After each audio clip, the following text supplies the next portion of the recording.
Hello friends, കുഞ്ഞു സ്റ്റോറിയുമായി മനുവാണ്. വീട്ടിലിരുന്നും ലക്ഷങ്ങൾ സമ്പാദിക്കാമെന്നൊരു video നമ്മൾ നമ്മുടെ ചാനലിൽ ഇട്ടിട്ടുണ്ടായിരുന്നു. അതിൽ വന്ന കമൻറ്റുകൾ കണ്ടപ്പോഴാണ് അനവധി വീട്ടമ്മമാർ തൊഴിലന്വേഷിച്ച് അല്ലെങ്കിൽ ജോലികൾ ചെയ്യാൻ അല്ലെങ്കിൽ സംരംഭങ്ങൾ തുടങ്ങാൻ തയ്യാറായിട്ടുണ്ട്. മുതൽ മുടക്കാണ് എല്ലാവർക്കും പ്രശ്നം. ചെറിയ ഇൻവെസ്റ്റ്മെൻറ്റിൽ നിങ്ങളുടെ അടുക്കള തന്നെ ഫാക്ടറി ആക്കിക്കൊണ്ട് നിങ്ങൾക്കും സംരംഭം തുടങ്ങാം. നമ്മുടെ ഈ ചാനലിലുള്ള വീഡിയോകളിൽ ഭൂരിഭാഗവും അങ്ങനെയുള്ളവരുടേതാണ്. ചെറുതായി തുടങ്ങി വൻ വിജയമായവർ. അവർ അവരുടെ പാഷൻ, അവരുടെ കഴിവ് വിൽപ്പന ചരക്കാക്കി മാറ്റും. ഇങ്ങനെ സംരംഭം നടത്തി വിജയിച്ചവരുടെ കഥകളും അതിലവർ നേരിട്ട സ്ട്രഗിൾസുകളുമാണ് നമ്മുടെ ചാനലിലെ വീഡിയോയിൽ പലതും. അതുമാത്രം പോരാ, നിങ്ങൾക്ക് കൂടി പ്രയോജനമുള്ള എന്തെങ്കിലും കൂടി ആവണം നമ്മുടെ ചാനലിലെ വീഡിയോകൾ എന്ന ആലോചനയിൽ നിന്നാണ് കുറഞ്ഞ മുതൽ മുടക്കിൽ നിങ്ങൾക്കും ഒരു സംരംഭം തുടങ്ങാം എന്ന ആശയത്തിലേക്ക് എത്തിയത്. അത് നിങ്ങളുടെ പാഷനെ ആശ്രയിച്ചിരിക്കും. നിങ്ങൾക്ക് പാചകമാണ് ഇഷ്ടമെങ്കിൽ അത് സംരംഭമാക്കുക. ബേക്കിംഗ് ആണെങ്കിൽ അത്, കേക്ക് നിർമ്മാണമാണെങ്കിൽ അത്, ചോക്ലേറ്റ് നിർമ്മാണമാണെങ്കിൽ അത്, ചമ്മന്തിപ്പൊടി അതേപോലുള്ള ഫുഡ് ഐറ്റംസ് ആണെങ്കിൽ അത്, എല്ലാം സംരംഭമാക്കി ഉൽപ്പന്നങ്ങളാക്കി നമുക്ക് വിറ്റഴിക്കാം. ഇന്നിപ്പോൾ ആദ്യ അധ്യായത്തിൽ തിരുവനന്തപുരത്തുള്ള രമ്യയാണ്. രമ്യ കോവിഡ് ടൈമിൽ തുടങ്ങിയ ഒരു ബിസിനസ്സാണിത്. യൂട്യൂബിൽ തന്നെ ഒട്ടുമിക്ക വിഭവങ്ങൾ ഉണ്ടാക്കുന്ന വീഡിയോകളുമുണ്ട്.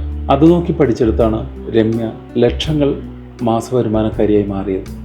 ചോക്ലേറ്റ് നിർമ്മാണമാണ് രമ്യയുടെ തൊഴിൽ മേഖല. അതിനെക്കുറിച്ചുള്ളൊരു വീഡിയോ ആദ്യം ചാനലിൽ വന്നിട്ടുണ്ട്. 20,000 രൂപ മുതൽ മുടക്കാൻ നിങ്ങളുടെ കയ്യിലുണ്ടെങ്കിൽ നിങ്ങൾക്ക് നിങ്ങളുടെ അടുക്കളയിൽ തന്നെ ചോക്ലേറ്റുകൾ നിർമ്മിച്ച് ഒരു ബ്രാൻഡ് നെയിം ഉണ്ടാക്കി ഉൽപ്പന്നങ്ങളാക്കി നമുക്ക് വിറ്റഴിക്കാം. എൻ്റെ പേര് രമ്യ. തിരുവനന്തപുരം പേട്ടയിലാണ് താമസിക്കുന്നത്. ഞാൻ ഹോം മെയ്ഡ് ചോക്ലേറ്റ്സ് ആണ് ചെയ്യുന്നത്. ബ്രാൻഡ് നെയിം ലെസ്യു ചോക്ലേറ്റ്സ്. നമ്മൾ പ്രധാനമായിട്ടും 2 തരത്തിലുള്ള ചോക്ലേറ്റ്സ് ചെയ്യുന്നുണ്ട്. ഒന്ന് പ്യുവർ ചോക്ലേറ്റ്, പിന്നെ ഉള്ളത് കോമ്പൗണ്ട് ചോക്ലേറ്റ് ആണ്. ഇത് കാന്താരി ചോക്ലേറ്റ് ആണ്. നമ്മുടെ ഒരു സിഗ്നേച്ചർ ഐറ്റമാണ്, ഏറ്റവും കൂടുതൽ മൂവിങ് ഉള്ളതാണ്. ഇതിനകത്ത് കാന്താരിയുടെ ഒരു ഫില്ലിംഗ് ആണ് വരുന്നത്. ഇത് ഹണി ഡ്യൂ ചോക്ലേറ്റ് ആണ്. റിയൽ ഹണിയാണ് ഇതിൻ്റെ ഫില്ലിംഗ് ആയിട്ട് വരുന്നത്. ഇത് ഇത്തവണ ഈസ്റ്ററിന് സ്പെഷ്യലായിട്ട് നമ്മൾ ഇറക്കിയ ചോക്ലേറ്റ് ഈസ്റ്റർ എഗ്സ് ആണ്. ചോക്ലേറ്റ് ഈസ്റ്റർ എഗ്ഗിനെ കുറിച്ച് പല കഥകളും പല നാട്ടിലും പ്രചാരത്തിലുണ്ട്. നമ്മുടെ നാട്ടിൽ അടുത്തത് നമ്മൾ ഫ്രഷ് ഫ്രൂട്ട് വെച്ചിട്ടുള്ള ഒറിജിനൽ സ്ട്രോബെറി വെച്ചിട്ടുള്ളൊരു ചോക്ലേറ്റ് ആണ്, സ്ട്രോബെറി കിസ്സസ്. ഇത് സ്ട്രോബെറി ഷുഗർ സിറപ്പിൽ വേവിച്ച് ഒരു പൾപ്പാക്കി എടുക്കുന്നതാണ്. വേറെ പ്രിസർവേറ്റീവ്സോ കളറോ ഒന്നും ചേർത്തിട്ടില്ല, സ്ട്രോബെറി മാത്രമാണ്. ഈ സ്ട്രോബെറി കിസ്സസ് നമ്മൾ ചെയ്യുന്നത് വൈറ്റ് ചോക്ലേറ്റിലാണ്. ഇത് മെൽറ്റ് ചെയ്ത് വെച്ചിരിക്കുന്ന ചോക്ലേറ്റ് ആണ്. ഇത് അടുത്തൊരു മോൾഡ് എടുത്തു.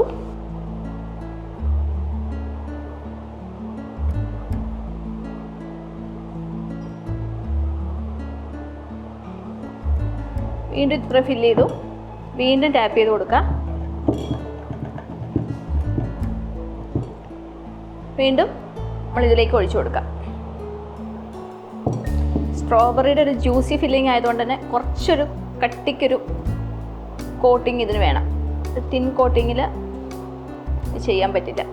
വീണ്ടും എക്സസ് ആയിട്ടുള്ള ചോക്ലേറ്റ് മാറ്റി കൊടുക്കുക.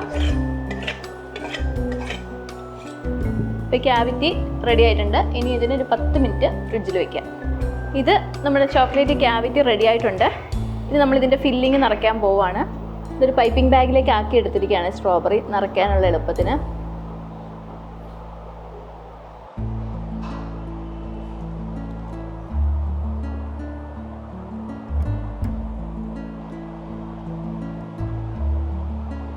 സ്ട്രോബെറി പൾപ്പ് ഒരു 1/4 ഭാഗത്തോളം നിറച്ചു. വീണ്ടും ഇതിന് മുകളിൽ വൈറ്റ് ചോക്ലേറ്റ് ഫില്ല് ചെയ്ത് കൊടുക്കാം.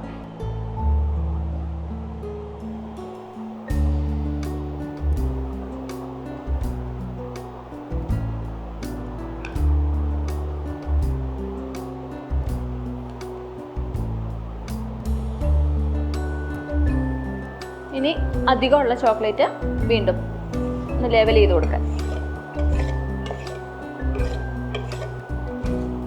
മുകൾ ഭാഗം നല്ല നീറ്റ് ആൻഡ് ക്ലീൻ ആയിട്ട് വന്നിട്ടുണ്ട്.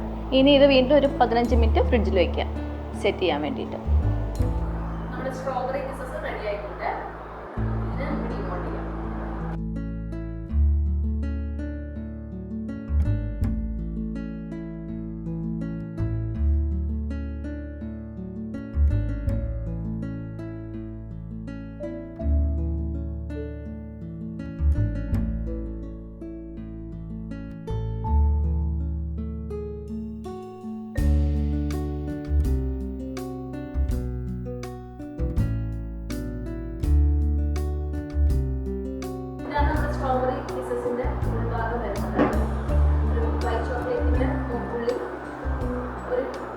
ഈ ഒരു പഴുപ്പാണ് വരുന്നത് സ്ട്രോബെറി.